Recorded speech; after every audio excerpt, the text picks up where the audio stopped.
자, 우리 오늘 프로 스테이지 우리 두 번째 시간이죠. 우리 지난 시간에는 리프레임에 대한 이야기로 같이 나눴고요. 오늘 리스폰시빌리티에 대한 이야기를 같이 한번 해보도록 하겠습니다. 오늘 전체 순서는 제가 잠시 강의하고 또 우리 테이블끼리 한번 모임을 가지고 제가 나눠드리는 질문을 가지고 같이 한번 의논하고 발표하고 그리고 토크 콘서트 하는 시간을 가지도록 하겠습니다. 네, 우리 이 영어는 우리 다 아시죠? responsibility 무슨 뜻입니까? 책임이라는 뜻입니다. 책임. 책임이라는 단어를 딱 들으면 느낌이 어떻습니까? 부담 먼저 딱 들죠. 부담스러운 단어입니다. 그러면 이 responsibility는 어떤 단어인지 한번 단어를 분석해 보면 두 가지 단어의 합성어입니다. 하나는 response 그리고 두 번째는 ability. 이 두 단어의 합성어라는 거죠. response는 반응하다라는 뜻이고 ability는 능력이라는 뜻입니다. 그러니 responsibility는 어떤 뜻이냐면 반응할 수 있는 능력이라는 뜻입니다. 이 단어가 이 두 가지가 합성어라는 게 참 재미가 있는 것 같습니다. 반응할 수 있는 능력. 한번 이 사진 한번 보실까요? 귀엽죠? 네. 우리 제 피는 하나도 안 섞여 있기 때문에 귀여운 것 같아요. 너무 귀엽고 사랑스럽죠. 딱 보는 순간 사람들이 웃고 기분이 좋아지고 반응하게 되는 거죠. 아름다움에 대해서 반응할 수 있는 능력이 사람에게는 공통적인 부분들이 분명히 있다는 것입니다. 그렇다면 responsibility의 사전적 정의를 해보면 어떤 상황에 대해서 반응할 수 있는 능력이라는 겁니다. 저기 뒤에 그림을 보면 사진을 보면 지금 해일이 오고 있는데 파도가 큰 파도가 오고 있는데 한 서퍼가 이제 그 파도를 기다리고 있습니다. 반응할 수 있는 능력이죠. 그런데 우리가 만약에 저기에 있으면 두려움으로 반응하게 될 겁니다. 이 사람도 아마 두렵기도 할 건데 두려움만 있는 것이 아니라 기대감과 매력을 그 파도에게 느끼게 되는 거죠. 똑같은 상황이지만 반응할 수 있는 능력은 다르다는 것을 우리는 알 수 있습니다. 그래서 책임이라는 단어에 대해서 두려운 이유, 부담이 되는 이유는 내 안에 내 상황에 대해서 뭔가를 책임졌을 때 반응하기에는 내 능력이 너무나도 부족하다라는 생각을 할 때라는 거죠. 그렇다면 책임을 지려면 세 가지 능력이 저는 필요하다 생각합니다. 그 세 가지는 알프로 한번 보도록 하겠습니다. 첫 번째는 ability. 그것에 대해서 해결할 수 있는, 감당할 수 있는, 처리할 수 있는 능력이라는 거죠. 이제 우리 한결이 첫째 아들 한결이가 이제 피아노에 관심이 많고 음악에 관심이 많으니까 제가 호주 브리즈번에 설교하러 갈 때 아이를 데리고 시드니에 가서 오페라 하우스를 한번 보면 좋겠다 싶어서 직접 같이 가서 공연을 봤습니다. 그러면 이 오페라 하우스 여기가 현지인들만 아는 자리라더라고요. 뷰포인트라더라고요. 너무 이쁘지 않습니까? 자꾸 누가 딸이냐고 물어보는데 아들입니다. 한결이가 음악에 관심이 있으니까 제가 데리고 갔습니다. 한결이는 혼자 힘으로 갈 수가 없습니다. 그런데 아빠가 가지고 있는 능력으로 비행기도 끊을 수 있고 그리고 여기에 도착해서 사진도 찍을 수 있고 실제로 오페라 하우스에 들어가서 입장권을 끊고 같이 공연을 관람을 했습니다. 뭔가 책임을 진다는 것은 능력이 없으면 책임을 질 수가 없죠. 하나님이 내 삶을 책임지신다라고 말씀하시면 하나님에게는 내 삶을 책임질 수 있는 능력이 있다라는 것과 똑같은 말이라는 것입니다. 그래서 어빌리티가 있는 거, 그것이 내가 책임에 대한 감당에 굉장히 중요한 요소로 볼 수 있습니다. 두 번째는 러브입니다. 러브. 내가 능력이 있지만 관계가 없으면 내가 굳이 그것에 책임질 필요가 없습니다.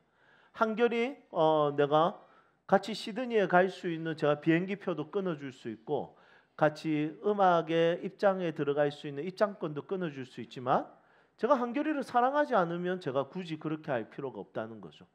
그래서 책임에 있어서 가장 중요한 동기는 러브라는 거죠. 여러분 누군지 아시죠? 예, 저희 딸입니다. 네. 그냥 보기만 봐도 너무 사랑스럽고 너무 사랑스럽지 않습니까? 그냥 러브가 일어나죠. 제 마음에 해달라는 거 다 해줄 수 있습니다.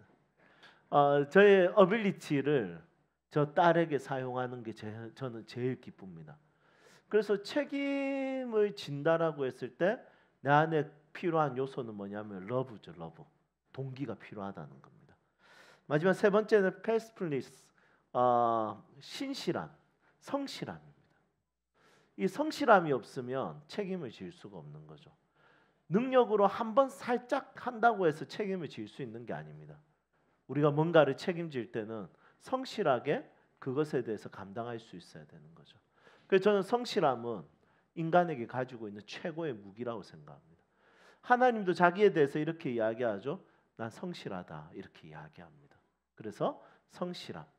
그래서 ability, love, faithfulness 이 세 가지가 뭔가를 책임질 때 나에게 있어야 되는 요소라는 것이죠.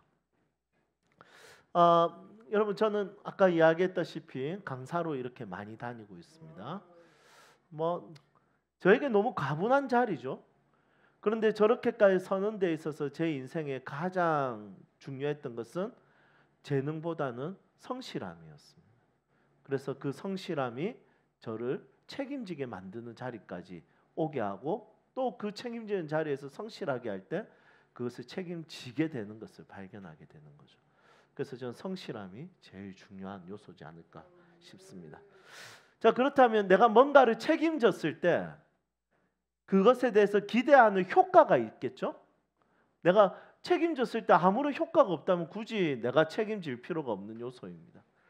저는 이 부분에 있어서 네 가지 기대 효과를 기대하면서 우리는 책임에 대해서 즐거움을 누릴 수 있을 것 같습니다.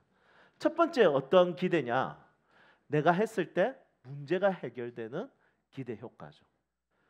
어떤 사건과 문제가 있을 때는 누군가 한 사람이 그 문제를 해결할 수 있습니다. 하나님은 사람을 쓰시기 때문이죠. 그래서 문제 해결에 대한 짜릿함과 기대를 할 수 있습니다. 두 번째로 내가 책임졌을 때 발전시키는 것. 그러니 일반적인 부분에 있어서는 사람들이 굳이 그것에 대해서 우리가 더 열심히 할 필요 있나? 지금 현상 유지를 하면 되지. 이렇게 생각하는 사람들이 있고 어떤 사람들은 발전시키려고 하는 사람들이 있죠. 그 우리가 구속에서도 이 세상에 잘못된 것을 바르게 고치는 것도 중요하지만 이 세상에 좋은 것을 더 좋게 만드는 발전시키는 그리스도인의 사명이 있다는 것입니다. 그래서 발전시킨다라는 기대 효과. 저희 교회가 처음 시작할 때 저희 가족들만 시작했거든요. 그런데 지금 발전해서 여기까지 오게 되고 자꾸 우리 회장님이 목사님은 자꾸 일을 너무 많이 친다. 일을 너무 저지른다. 그 이유는 뭐냐면 제 안에는 발전시켜야 된다라는 책임이 있기 때문입니다. 현상 유지가 아니라. 그래서 그것에 대한 기대 효과가 있다. 세 번째는 사기 증진입니다. 여러분 뒤에는 지금 펭귄들이 있습니다. 제가 설교 때 잠시 다뤘지만 퍼스트 펭귄이 있다고 이야기했습니다. 물에 뛰어들 때 바다 표범이라든지 어떤 천적들이 이 펭귄을 잡아먹으려고 하기 때문에 물에 뛰어들기가 어려운 거죠. 그런데 퍼스트 펭귄 한 마리가 탁 뛰어들면 다른 펭귄들도 용기를 내서 뛰어내린다는 겁니다. 그래서 공동체의 사기 증진, 내가 공동체의 사기가 올라갈 수 있도록 내가 책임지겠다. 그래서 그 퍼스트 펭귄의 역할을 하는 기대 효과가 있는 겁니다. 저는 또 이걸 생각하면서 그냥 용어를 하나 만들었어요. 퍼스트 스푸너. 무슨 뜻이냐면 우리 같이 어디 가서 우리 다 같이 식탁에 약간 경건하게 앉아 있을 때 있지 않습니까? 약간 예의를 차려야 되는. 그래서 식사를 하긴 해야 되는데 어떻게 시작해야 될지 이렇게 내가 먼저 숟가락을 들어도 되나 약간 이런 느낌이 있을 때 있지 않습니까? 그런데 그때 누군가가 스푼을 딱 듣고 국을 한 모금 딱 떴을 때 다른 사람들이 용기를 내서 이제 다 숟가락 들고 국물 먹기 시작하죠. 그래서 저는 그걸 퍼스트 스푸너라고 한번 이름을 붙여본 겁니다. 그래서 어떤 한 사람이 책임졌을 때 사기 증진이 있다는 겁니다. 토인비가 역사를 연구해 보니까 역사는 발전할 수 있는 곳에서 발전이 된 것이 아니라 역사는 발전이 어려운 곳에서 발전이 됐다는 거예요. 그 메소포타미아 문명만 봐도 그렇지 않습니까? 이 티그리스 강과 유프라데스 강이 만나서 강이 범람하면 거기는 살기가 힘들거든요. 그래서 다 떠나려고 할 때 창조적 소수들이 이길 수 있다. 물이 넘치니까 물을 잘 활용할 수 있으면 된다 해서 그때부터 이 물을 활용할 수 있는 창조적 소수들이 나를 한번 믿어달라 했을 때 사람들이 막 믿고 따랐죠. 그리고 그 자리가 이제 문명이 된 겁니다. 그래서 어려운 환경을 돌파해내는 창조적 소수들이 다수들이 이끌어가는 겁니다. 그 책이 참 재밌는 게 이제 그 사람들이 이제 평범한 삶으로 들어오잖아요. 문명이 돼서. 그러니까 이제 사람들이 그런 창조적 소수가 이제 더 이상 필요가 없는 거예요. 그래서 떠나려고 하니까 이 창조적 소수들이 어떻게 하냐면 야, 너 다 죽을래? 하면서 자기 추종자들을 데리고 자기를 떠나려고 하는 사람들을 다 없애버리는 겁니다. 그래서 매력에서 무력으로 바뀌는 것이 문명이다 이렇게 이야기하고. 하여튼 토인비 천재. 제가 진짜 한번 읽어보시죠 책을. 안 읽을 거 알지만 제가 그냥 추천해 봅니다. 어쨌든 사기증진, 퍼스트 펭귄, 퍼스트 스푸너, 아이노드 토인비 이야기 한번 기억해 주시면 좋을 것 같아요. 네 번째로 기대 효과는 뭐냐면 자기 개발입니다. 사람은 책임질 때 잘합니다. 사람은 내가 책임감을 가질 때 뭔가를 더 돌파할 수 있는 자기 개발 능력이 생긴다는 거죠. 그래서 문제 해결, 발전, 사기 증진, 자기 개발 이 네 가지가 우리가 기대할 수 있는 효과입니다. 자, 그렇다면 마지막으로 우리가 같이 한번 살펴봐야 될 주제는 제일 중요한 주제죠. 나는 어디까지 책임져야 하는가? 너무 부담스러운 이 책임의 영역에서 내가 책임져야 되는 것은 어디까지인가? 이게 이제 중요한 주제입니다. 그래서 제가 여러분들에게 한번 준비해 온 것은 내가 책임져야 되는 상황과 대상에 대해서 한번 정리를 해봤습니다. 네 가지입니다. 첫 번째는 셀프입니다. 내 자신이죠. 내 자신에 대해서 책임져요. 자기 일을 책임질 줄 모르면 이건 기본이죠. 기본. 자기 일을 책임질 줄 모르는 것이면 뭐 다른 것은 우리가 책임질 수도 없죠. 지금 저희 아내랑 같이 앉아 있습니다. 아내는 누굽니까? 저에게 other가 아니라 저에게는 셀프죠. 확장된 자아입니다. 그래서 제가 가족들을 책임지는 거, 아내가 가족들을 책임지는 거, 확장된 자아 이것이 셀프라는 거죠. 나뿐만이 아니라. 이 교회는 저에게 그냥 공동체나 other가 아니라 저에게는 이 교회는 셀프죠. 왜냐하면 담임 목사니까 우리 성도들이 아프면 내가 아프고 우리 성도들이 기쁘면 제가 기쁘다는 겁니다. 그래서 이 리스폰시빌리티에서 내가 내 자신을 책임지는 영역. 여러분 이것은 우리가 부담스럽긴 하지만 사실은 너무나도 버겁기도 하지만 이거는 내가 반드시 나는 여기까지는 책임져야 되는 요소라는 겁니다. 좀 이런 이야기도 한번 해볼까요? 임마누엘 칸트가 계몽이란 자기 스스로에게 책임이 있는 것. 깨우친다는 것은 내 스스로를 책임질 수 있게 되는 것.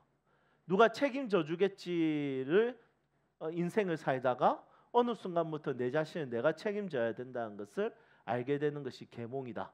임마누엘 칸트가 이야기했습니다. 자, 두 번째는 other입니다. 다른 사람, 타인. 타인에 대해서 나는 책임져야 되는가라는 중요한 주제죠. 굳이? 그 사람은 셀프에 있어서 자기 자신도 책임을 안 져서 그 사람이 당하는 건데 내가 굳이 책임을 져야 되는 것인가? 라는 질문이 생깁니다. 지금 이 사진은 제가 중국 청도에서 코스타 집회를 하고 저한테 상담을 요청한 고3짜리 아이입니다. 이 아이가 부모님이 관계가 서로가 안 좋고 그리고 자기 자신도 너무 힘든 상황에 있었습니다. 유도가 전공이고 그리고 경호원이 되기 위해서 준비를 했던 친구죠. 이 친구가 저한테 와서 교회를 왜 다녀야 되는지 왜 사는지 나는 아무것도 모르겠다. 보통 이런 애들이 저를 많이 찾아옵니다. 그래서 이 친구도 너무나도 힘들어하는 상태였죠. 어려워하는 상태. 그런데 제가 상담해주고 둘째 날 집회가 끝났는데 얼굴이 너무 환해진 겁니다. 목사님, 제가 살아야 될 이유를 찾았습니다라는 거.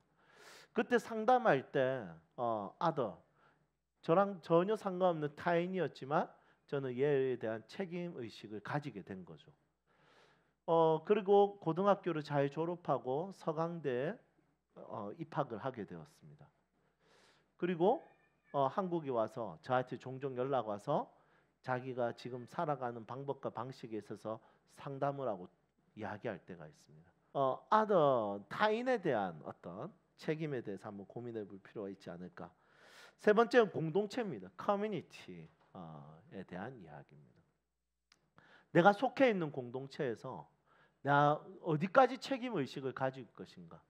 그럼 나는 돈 받는 것까지 일하면 되는 거 아닌가?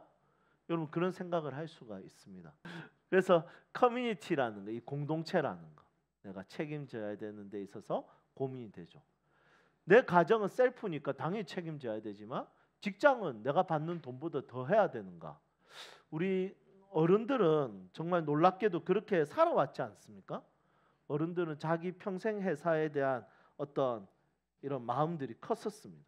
그런데 지금 MZ 세대부터는 그런 어떤 직장 의식, 직업 의식, 내 직업, 이런 평생 직장, 이런 개념이 사라지고 있는 상황입니다. 마지막으로 콜링입니다. 시대적 문제에 대해서 난 책임질 필요가 있나? 라는 생각. 예를 들면 플라스틱을 쓰면 환경이 파괴된다. 그러면 우리가 이게 시대적 문제죠. 그러면 나는 플라스틱을 안 써야지 라는 시대적 사명에 대한 참여를 어디까지 할 수 있는가. 그래서 사실 시대적 문제에 대해서, 시대적 부르심에 대해서, 그 사건과 문제에 대해서 나한테 전혀 도움이 안 되는, 그렇다고 해서 3.1 운동이 필요한 것처럼 그런 긴박하고 급박한 상태도 아닌데 나는 그 콜링에 대해서 내가 어디까지 책임져야 되는가. 사실은 셀프 빼고는 지금 다 고민의 요소라는 거죠. 셀프는 나를 위해서 하는 거기 때문에 나를 책임지고, 또 내가 나를 책임지지 못하면 나로 인해서 다른 사람에게 피해가 되기 때문에 이것은 기본 디폴트입니다. 책임에 대한. 그런데 other, 커뮤니티, 콜링에 있어서는 굳이 내가 책임질 필요가 있는가에 대한 어떤 내가 답이 필요하다는 것이죠. 우선 이 책임에 있어서 이 네 가지를 다룰 때 저는 두 가지를 조심해야 된다 생각합니다. 첫 번째는 과잉 책임이고 두 번째는 회피 책임입니다. 과잉 책임은 뭐냐면 내가 가지고 있는 어빌리티, 내가 가지고 있는 러브, 내가 가지고 있는 패스플리스, 그것보다 훨씬 더 과하게 섬기는, 그래서 내가 번아웃이 오는, 그것이 과잉 책임이겠죠. 두 번째 회피 책임입니다. 내가 책임이 막 오는데 쏙쏙 피하는 거죠. 요즘 시대에서 내가 가지고 있는 회피 책임은 굉장히 주의해야 될 요소지 않을까 싶습니다. 어떻습니까? 여러분들 좀 과잉적으로 책임을 지는 편입니까? 내가 하지 않아도 되는 거에 있어서 남들이 봤을 때 니는 왜 이래 사노? 이런 말을 많이 듣는 편입니까? 아니면 쏙쏙 피해 다니는 그런 어떤 회피 책임, 어떤 약간 이기적인 나를 위한 이런 스타일의 삶입니까? 제가 이 문제에 있어서 너무 고민이 많았습니다. 저도 과잉 책임자거든요. 뭔가 들었을 때, 뭔가 요구와 요청이 들어왔을 때 거절하지 않는 것이 제 사명이라고 생각합니다. 그래서 과잉 책임에 대한 고민이 있는데, 우리가 과잉 책임과 회피 책임에 있어서 어떻게 하면 지혜롭게 이 문제를 해결할 수 있을까 했을 때, 저는 리차드 니버의 책임적 자아라는 책에서 이 내용을 본 적이 있습니다. 예, 우리 영어 선생님 한번 읽어주실까요? 역시 훌륭합니다. 네. 하나님의 행동이 모든 사건 속에서 너를 향해 다가오고 있다. 이 리차드 니버는 어떤 입장이냐면, 우리의 책임적 자아, 우리가 책임으로 우리가 반응할 수 있는 자아는 뭐냐면 먼저 행동하시는 하나님에 대한 대답이라는 거예요. 그래서 answering to the God who acts first. 먼저 움직이시는 하나님께 대답하는 것이 책임의 굉장히 중요한 요소라는 겁니다. 그러면 self, other, 그리고 community, calling 이 네 가지에 있어서 하나님이 움직이시는 것을 보는 사람, 보는 그리스도인. 하나님이 이 자리에서 이렇게 먼저 움직이셨구나. 하나님이 이곳에서 일하고 계시구나.